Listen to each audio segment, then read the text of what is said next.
Vamos aprender um pouco mais? Estamos com o capítulo à parte no ar. Nós esperamos que você seja muito bem-vindo e vamos aprender juntos um pouquinho mais. Já ouvi dizer várias vezes que um livro na estante não tem nenhum significado. Ele não existe praticamente na estante. O livro é para ser repassado de mãos em mãos. O livro é para ser lido, seja ele qual for. E é gostoso quando se fala de um livro alegre, de um livro que traz recordações deliciosas, como é o capítulo do Brasil que criou a Bossa Nova. Nós vamos conversar com a Bruna Fonte, que é autora do livro Essa Tal de Bossa Nova. Tudo bem com você? Tudo bem, Roberto. E você? Como é que surgiu essa ideia de falar sobre a Bossa Nova? Na verdade, a ideia não surgiu com a intenção de falar sobre Bossa Nova, mas de falar sobre Roberto Menescal, que é uma das figuras mais interessantes que a gente tem na música brasileira, não só pela grande participação dele na Bossa Nova, mas também pela participação que ele teve na MPB, né, que é uma coisa que a gente traz no livro, na segunda parte, ele é dividido em duas partes. E a Bossa Nova, ela registra um momento muito gostoso da nossa história, muito bonito, de muito otimismo, né? Então o governo, naquela época, o país estava crescendo muito economicamente. Então eu acho que a ideia do dia de luz, festa de sol, retrata bem aquele momento bonito que foi, né? Eu perguntei assim como foi a ideia de escrever sobre a Bossa Nova, porque nós estamos falando um pouquinho antes de iniciar o programa, você era muito nova para falar a respeito de Bossa Nova, né? Bossa Nova, eu imaginei que fosse da década de 60, você falou, não, 58 já foi os primeiros acordes, as primeiras notas ali da Bossa Nova. Mas surgiu como isso? Como que surgiu essa ideia de um estilo novo de música?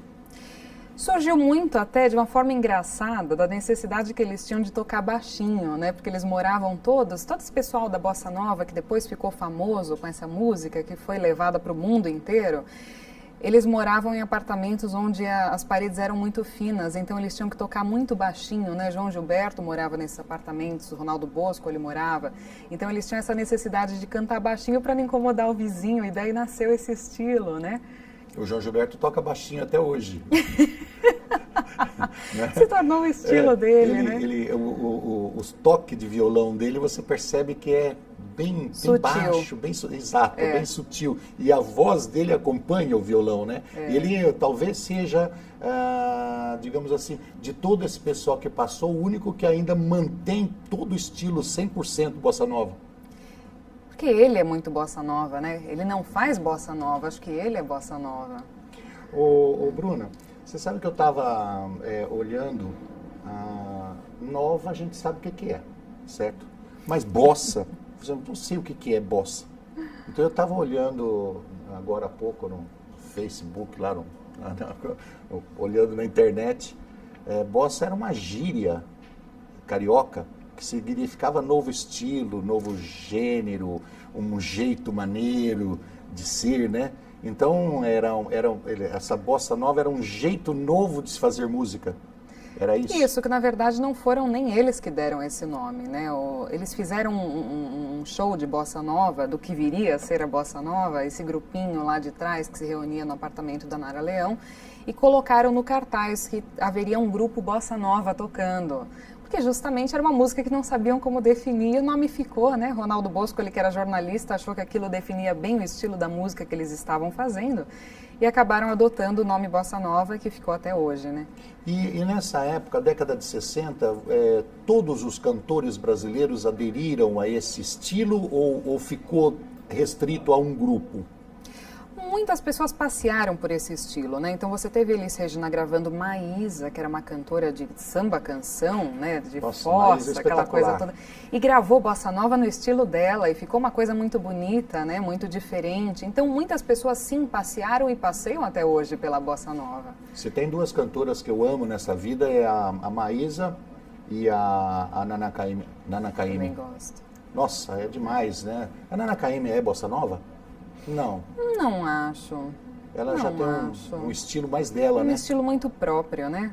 Que vem da família também, né? Mas o Dorival Caymmi também não entrou na Bossa Nova? Não, ele já vem bem antes, Já né? é um samba novo, Um samba popular, MPB. né? Uma música popular brasileira, já meio samba, né? Nossa, eu amo a Nana Caymmi.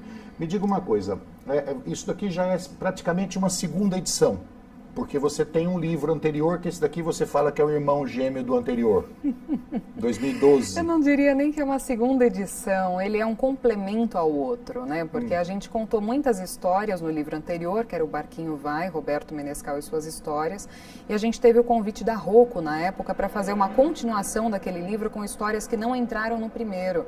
Porque como para divulgar o livro eu viajei bastante com o Menescal, a gente fez muitas coisas juntos, as histórias continuaram a surgir, né? Então eu tinha muitas histórias em arquivo depois de ter lançado o Barquinho Vai. Então esse livro veio da necessidade de contar essas outras histórias que a gente tinha vontade de contar para as pessoas. Roberto Menescal hoje está com Faz 80 esse ano. 80 já? 80 anos. E ele ainda está ativo? Na Muito música? ativo, toca no mundo inteiro, muito requisitado, no Japão principalmente. Tem uma gravadora dele no Rio de Janeiro, né? Então é uma pessoa que continua a viver da música e fazer música e fazendo bossa nova. Violonista? Violonista, Ele grande tem algum outro compositor. Não, é violão e ele compõe muito, né? Então ele fez um trabalho há uns anos atrás com Ann Summers, do The Police, onde eles colocaram todas as músicas do The Police em bossa nova e ficou a coisa mais linda e foi um projeto muito legal que eles tocaram no mundo inteiro. Então é uma pessoa que está sempre aí com um ânimo, com uma jovialidade, né? Esses dias mesmo ele mandou uma mensagem para mim e uma voz, né? Um ânimo, uma coisa assim que ele parece o mesmo garoto que fez a bossa nova lá atrás, porque ele continua vendo a vida com essa mesma empolgação, com esse mesmo ânimo. E esse é o clima do livro, né? Uma coisa muito leve, muito gostosa, porque a bossa nova aconteceu muito sem querer, sabe? Isso é bossa nova, isso é muito natural. Aconteceu de uma forma natural, esses contatos deles uns com os outros, esse grupinho, tocar junto, a amizade, porque a bossa nova é isso, uma música que surgiu da amizade, que surgiu desse contato, das tardes de praia. Eles tinham um estilo de vida próprio, né? Estilo de vida. Quer dizer, não era só a música que era diferente, o jeito Não, de era viver estilo de deles vida. era um pouco separado assim da noite carioca. Eles eram do dia, né, e muito mais alienados até com essas questões políticas, tanto que veio não o golpe procurando militar, eles tuberculose, né? não estavam, e veio do golpe militar, eles nem sabiam que estava acontecendo aquilo, tanto que depois muitos músicos da Bossa Nova foram para música de protesto, como foi o caso da Nara Leão, do Carlos Lira, mas o Menescal é um dos poucos que se manteve fiel ao estilo e está aí até hoje com isso, né? É, porque o pessoal da noite, né, os boêmios de 50 anos atrás, ficavam assim, maravilhados quando eles pegavam a tuberculose, né? E eu morrer. Então era lindo aquilo, era poético. Era poético. Então a turma da Bossa Nova não era dessa... Pra eles estavam não. querendo viver muito. Não, era sol, era pesca, era praia. O Menescal conheceu a esposa dele na praia, né? Numa dessas tardes que eles iam em turminha pra praia. Essa época também foi uma época, Bruna, que se falava muito em drogas, ainda a época da explosão do rock e aí por diante. Esse pessoal não estava muito nessa área não, né? Não, porque eles eram muito mais do dia mesmo, né? Então tomavam um whiskinho, uma coisinha aqui e ali, mas era uma vida acho que muito mais saudável, né? Sim, eu acredito que sim. Quando eu estudei música, tem um professor que falou assim, você sabe definir música? Eu falei, a definição de música é uma coisa muito própria, né? Você gostar ou não, é mais ou menos como o vinho, né? Qual é o vinho bom? Né? O Aquele vinho que te bom agrada, é aquele né? que você gosta, não adianta o pessoal ficar falando, porque a raiz tinha 2,5 metros de profundidade, estava pegando a argila com gosto de cobre, com não sei o quê, aqueles chatos, né, que ficam definindo por que a folha pegou menos sol, mais sol. Eu acho que eu vim aquele... E a música, para mim, é aquilo que você gosta, aquilo que você não gosta. Mas ele falou assim, não, você pode dizer o seguinte, que é uma junção de notas musicais, né? Uma junção de notas que se torna harmoniosa ao seu ouvido. Então, para a moçada que está aí hoje, no funk, no seu... nada contra ser harmonioso ao ouvido deles, maravilhoso, mas para o meu gosto, por exemplo, não dá. Seria bom dar uma viajada, de repente, você não concorda? Sair um pouquinho desse mesmismo que está agora, né? De pum, pum, pum, pum, pum. Só que você para do lado do carro, aquele barulho, pum, pum, pum. Fala, cadê a música? Cadê a música? Então, dá uma viajadinha, né? Lê o livro, né? Essa tal de Bossa Nova. Tem umas dicas de discos aqui que você dá? Não só antigos, mas a Bossa Nova revisitada também. Porque a gente tem, por exemplo, para quem quiser revisitar e gosta de músicas mais modernas, o filho do Menescal tem um grupo que se chama Bossa Cuca Nova, onde eles fazem a Bossa Nova modernizada. Então eles têm um DJ no grupo, os arranjos são muito modernos. É uma coisa muito bonita que o Menescal participa também, de muito bom gosto, mas muito mais jovial, né? Então atinge essa geração mais nova. Busca um pouquinho mais o pessoal de agora. Então, mas o que eu estava dizendo é o seguinte, é uma hora que você estiver estressado, uma hora que você estiver querendo relaxar, né? Eu acho que essas músicas mais violentas, essas músicas mais barulhentas, para mim não relaxa. Tem gente que diz que relaxa. Não relaxa. Senta e curte uma música como do João Gilberto, né, que a gente estava falando agora, Tom Jobim, que a gente estava falando. Um João Donato, um Carlos Lira, Marcos Valle. Para, escuta, né? Curte aquilo, que aí você vai ficar com uma vontade enorme de ler esse livro. E falar assim, nossa, eu quero entrar nesse meio. Esse pessoal está todinho já bem velhinho, muitos já morreram, existem continuadores, como é que é? Olha, daquela geração original, você tem hoje Carlos Lira e Roberto Menescal, né? João Gilberto, que ninguém sabe se está vivo ou não, porque está sumido há muito tempo, né? É uma história essa do João Gilberto, né? Ninguém sabe onde ele está. Ninguém sabe exatamente qual é a rotina, como funciona, porque dizem que ele sai de madrugada, que ninguém vê, que ele vê uma pessoa ou outra só, né? Então tem muita lenda ao redor dele, né? Nós estamos conversando com a Bruna Fonte, que é autora do Essa Tal de Bossa Nova. Tem a apresentação do Nelson Mota, prefácio de Paulo Coelho, e é em conjunto com o Roberto Menescal. Nós vamos para o intervalo e já voltamos.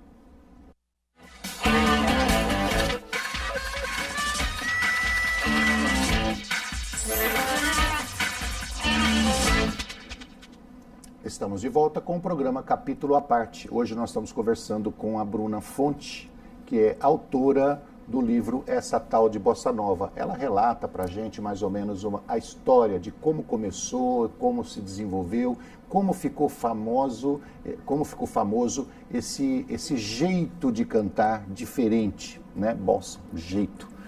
Bruna, esse livro foi baseado praticamente em entrevistas, né, com o Roberto Menescal. Ele, pelo menos o início, a primeira parte dele, como você disse, baseado em entrevistas. O que você arrancou de mais estranho dele, assim? Eu acho que eu não tenho nada estranho para contar nesse livro, porque o Menescal ele é uma pessoa que ele tem uma visão de vida. Até o Paulo Coelho, quando ele escreveu o prefácio do livro, ele disse para mim, ele fala, Menescal é um cara que a gente devia botar em cima de uma montanha e ir lá pedir conselhos para ele, porque ele é de uma sabedoria, de um equilíbrio, né? Então não tem nada de muito absurdo. Tem algumas histórias com João Gilberto que são engraçadas, porque ele sempre rende histórias, né? João Gilberto é uma figura muito interessante. Então, por exemplo, quando eles estavam em Nova York para o famoso show no Carnegie Hall, que foi o que levou a Bossa Nova para o mundo inteiro, João Gilberto queria um chapéu.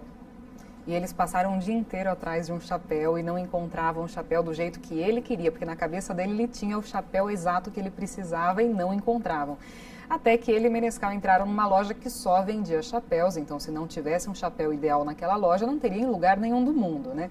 E disse que o pé direito da loja... E ele não faria o show. E não faria o show, porque ele falou que estaria muito frio, ele ia ficar resfriado, porque a voz ia estar ruim, né, no momento do show, então ele precisava de um chapéu. E eles entraram numa loja que tinha um pé direito de 4, 5 metros de altura e chapéus até lá em cima, né? E João Gilberto olhou e falou assim, aquele ali, aquele último ali no alto, é aquele. Esse é o estilo do João Gilberto. Aí a pessoa da loja veio e trouxe um chapéu idêntico para ele, só que estava no estoque. Ele falou, não, mas não é esse aqui, é aquele ali, ó. Aquele ali é o meu chapéu, eu sei que é aquele ali. Pegaram uma escada, deram um jeito, trouxeram um chapéu. Quando o João Gilberto pegou na mão, ele falou, nossa, mas tem uma peninha, eu não quero com essa peninha. Não, senhor, mas é só tirar a peninha.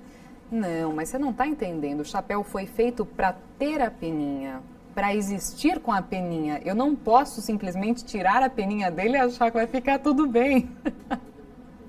E aí começou tudo de novo, que eles tiveram que fazer toda essa corrida atrás de um chapéu. Quem já viu o João Gilberto se apresentando pode entender bem essa história do chapéu, Porque o João Gilberto é o estilo do cara que, se ele não gostar da cara do primeiro da fila, ele pega o violão dele e vai embora. Ele é um cara assim meio genioso, maluco. Meio, na minha opinião, meio maluco. Genioso não. É como todo gênio. Como todo gênio. Excêntrico. Meio doido, né? Então, ele tem várias passagens dele brigar com o pessoal na plateia, dele brigar com o pessoal da banda. Desistir de fazer o show. Desistir de fazer o show, ir embora. É um cara super exigente naquilo que ele queria. Mas um excelente músico, né? Muito bom. Ele é exigente com ele também. João Gilberto? Sim, diz que ele passa horas e horas e horas e horas ensaiando uma música para sair perfeita. Hoje já pouco se sabe, né? Se sabe que antigamente sim, que ele era a pessoa que ele ficava, até dizem, quando ele começou a cantar baixinho assim, que ele deixava alguém dentro do apartamento, no extremo do apartamento, né, no último cômodo do apartamento, e vinha cantando baixinho até sair do apartamento, até o corredor, para ver se a pessoa escutava o zumbido dele cantando, né? Até onde dava para escutar aquela voz baixinha dele. Se fosse que ele a fazia... 4 metros e 32 centímetros não estava bom. Tinha que ser a 4 metros e 30. Ele era super exigente. Não, mas nesse show do Carnegie Hall que você cita, diz que o Roberto Menescal também quase não foi porque ele tinha uma pescaria. Roberto Menescal é muito engraçado, porque ele é uma pessoa, até hoje, ele é assim, muito desligado com as coisas, né? Assim como também eu sou, porque às vezes eu estou falando com uma pessoa e não sei de quem se trata, e é uma pessoa que todo mundo conhece, né? Mas o Menescal, ele não sabia o que era o Carnegie Hall, onde ficava, se era uma casa de show, se era um bar, se era uma pessoa, ele não sabia, ele não tinha ideia do que era o Carnegie Hall. Então, quando falaram que iriam para um show no Carnegie Hall, ele virou para a pessoa e falou, não posso, que era o Tom Jobim, né? Ele falou, não posso, porque eu tenho uma pescaria. E o Tom Jobim falou para ele, não, mas é o Carnegie Hall, a gente tem que ir lá tocar no Carnegie Hall. E ele pensando assim, pô, mas o que é isso? Não teve coragem de perguntar. E ele foi para lá sem saber onde ele ia tocar e o que era o Carnegie Hall. Ele descobriu na hora. Ele não tinha ideia que aquilo ia ser a explosão do estilo de música deles. E é essa inocência que está no livro, porque o meu estilo de escrita, eu trago muito o jeito da pessoa falar. Eu escrevo o texto é meu. Mas eu, quando eu estou entrevistando, eu faço um vocabulário da pessoa. Então, Roberto Menescal, eu trabalhei 2 anos com ele. Então, eu tinha um vocabulário de palavras, do modo de falar, e eu escrevo dessa forma. Porque a minha ideia é que você sente ler esse livro e tem a impressão que está conversando com a pessoa. Não tem graça eu contar, eu não estava lá, né? É gostoso você ouvir o jeitinho dele contar. Então, você lê a história da forma como ele contaria. E o Roberto Menescal, você vê que assim, é uma leitura muito levinha, uma coisa muito gostosa, porque reflete muito essa personalidade dele, né? Então, ele é assim até hoje. Ô, Bruna, depois da Bossa Nova, que foi na década de 60, e na década de 70 já estava praticamente caindo, que entrou outros estilos aí, entrou Caetano, entrou a turma do Roberto, entrou o tropicalismo, entrou vários outros estilos. Mas você acha que a Bossa Nova influenciou esses estilos que vieram posteriores? Eu acho que ela influencia até hoje, né? Nas músicas? Eu acho que sim, porque é uma música muito rica, então você pode tirar muito dela até hoje, né? E você vê grandes nomes da música que surgem, eles sempre têm como referência a Bossa Nova também, né? O João Gilberto, o próprio Menescal, então eles são referência até hoje. Todos que são influenciados, eles vão mais ou menos para esse mesmo ritmo, assim, calmo, tranquilo, de música baixa? Não. Eu mesma, no momento, estou biografando o Sidney Magal, que também foi influenciado pela Bossa Nova. Sidney Magal, ele atrapalharia o cara do 5 andares acima dele. Mas que veja só, cresceu em meio à Bossa Nova. Da paredinha fina, que não podia perturbar o vizinho do lado, o Sidney Magal não tá nessa. Não tá. Tanto que ele gravou Minha Namorada. Ele bateu o pé lá cantando. Você já ouviu a versão dele de Minha Namorada, do Vinícius? Não, e é super dançante, né? Com arranjo do Lincoln Olivetti, é maravilhoso. Ele é primo do Vinícius de Moraes, então ele cresceu dentro da Bossa Nova. Eu fico imaginando se o Sidney Magal tá influenciado pela Bossa Nova. Se ele não tivesse sido influenciado pela Bossa Nova, ele derrubava o prédio. Ainda bem que existe o equilíbrio, né? É barulhento. Eu gosto do Sidney Magal. Ele é vibrante. Mas ele é bem vibrante, sim. Ele é bem vibrante. Ele faz com que a turma se mexa. Tem energia. Tem. Você gostaria de ler um pedacinho desse livro, só para a gente ter uma ideia assim de como é a entrevista? Claro. A família de Roberto Menescal não queria que ele fosse músico, porque a família inteira dele vinha da área de engenharia, de arquitetura, a família dele construiu o Maracanã. Então, quando ele disse que seria músico, a família teve um surto, né? Pânico. Um pânico total. Então, ele começou a gravar meio escondidinho, a mãe sabia um pouco, o pai não sabia, né? E torcendo para aquilo dar muito certo, para ele conseguir consolidar uma carreira e não ter que ser, sei lá, funcionário público de repente. Então, aqui a gente tem uma historinha muito bonitinha, onde ele fala sobre a primeira vez que o pai dele ouviu uma música dele gravada no rádio. A história se chama Nós e o Mar. Eu estava ainda no início de carreira e tinha pouquíssimas músicas gravadas. Minha mãe sabia sobre essas gravações, mas o meu pai não. Ele nunca aceitou que eu seguisse carreira na música enquanto os meus 3 irmãos se tornaram arquitetos. Um dia ele estava na sala de casa ouvindo rádio e então escutou o locutor dizer que a música que havia acabado de tocar era Nós e o Mar, de autoria de Menescal e Boscoli. Ele foi perguntar para minha mãe se o Menescal do qual havia ouvido falar no rádio era eu, mas não teve tempo de ouvir muitas músicas minhas, pois partiu logo em seguida. Quando meu pai se foi, descobrimos que ele fazia um diário onde escrevia todas as noites e naquelas páginas ele se mostrava constantemente preocupado com o meu futuro por eu ter escolhido a música. Então você vê que a preocupação, quando um filho se torna artista, ela é uma coisa que vem de muito antigamente. Sabe que né? os maiores gênios aí têm uma história muito parecida. A família tem uma tendência para um lado e ele escapa por outro e a família luta contra e de repente acontece um gênio desse. Eu conheço muitos casos assim.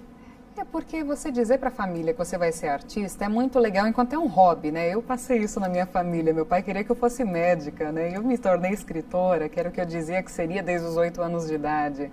Né? Então a família não leva muito numa boa quando vê que você levou aquilo para o lado profissional. O meu foi ao contrário. Quando eu estava com 18 anos, minha família queria que eu fosse jornalista. E eu queria ir para outro lado, fui fazer eletrônica. É sério. A minha família queria que eu fosse jornalista, eu fui fazer eletrônica. Só que aí depois... E se tornou jornalista. Eu me tornei jornalista. É karma. É, me tornei jornalista. Ô Bruna, tem uma parte que você cita aqui com relação à ditadura militar. A ditadura militar, ela teve um tipo de um breque em cima da Bossa Nova, ou ela influenciou, ou ela estimulou letras mais sutis? Eu defendo a ideia que a Bossa Nova durou de 58 a 62. 58 porque é quando aconteceu a primeira grande gravação da Bossa Nova, quando se lança o disco do João Gilberto, né? Que é a data oficial, tanto que em 2008 se comemorou o cinquentenário da Bossa Nova mundialmente, que é a data reconhecida. 62, porque em 62 foi feito esse famoso show no Carnegie Hall, que foi a primeira vez em que o pessoal do apartamento saiu ali daquela praia das músicas ali em turminha e foi tocar no Carnegie Hall. E ali a música deles foi colocada para o mundo inteiro, já não tinha mais volta, né? E aquela coisinha do apartamento, das reuniões, acabou ali, porque depois do show eles tiveram muitas oportunidades. Um ficou nos Estados Unidos, o outro foi para a Europa, o outro, sabe? Só o Menescal voltou porque tinha casamento marcado, né? Então ali acabou realmente aquela turminha que deu origem à Bossa Nova. O que veio depois foi influência daquilo que já havia sido criado, que já havia sido feito, né? Mas acabou ali aquele clima que era o clima, o que favorecia o surgimento dessas músicas. O principal era a turminha junto, depois espalhou, começou a esvaziar. Isso, e em 64 você vem com o golpe final, que foi o golpe militar, que aí já não tinha mais como cantar música sobre flor, amor, poesia, barquinho, dia de luz, festa de sol, se as pessoas estavam sendo presas músicas na rua. Né? Então a Bossa Nova ficou adormecida. Aonde a gente encontra esse livro? Em todas as livrarias virtuais e físicas do país. Farmácias, drogarias? Ainda não. Em todas as livrarias você pode encontrar essa tal de Bossa Nova com a Bruna Fonte. É uma história gostosa sobre uma passagem maravilhosa da música brasileira. Nós esperamos que você tenha essa oportunidade de passar minutos agradáveis lendo esse livro. Nós agradecemos a você, Bruna, por ter escrito esse livro, agradecemos a você por estar aqui conosco no capítulo à parte e te esperamos no próximo lançamento, né? Com certeza, logo mais, Sidney Magal, muito mais com Amante Latino. Você tem um site que você queira deixar para o pessoal dar uma fuçada? Claro, www.brfonte, com E no final, @wall.com. Dei meu e-mail. Corta. Corta que eu passei meu e-mail. Corta. Tu vai receber 400 mil. Vamos de novo. Dudu, você não notou isso, É a não, força né? do Tá bom. hábito. Então vamos. Vai. Tá. Da onde vamos? Pode você falar claro, pode passar. Claro, www.brfonte.com. Ok. Se você quiser conhecer um pouquinho mais do trabalho da Bruna Fonte, aí, entra no site, fuça um pouco mais. Nós te esperamos na próxima semana, com um capítulo à parte, aprendendo junto. Até lá.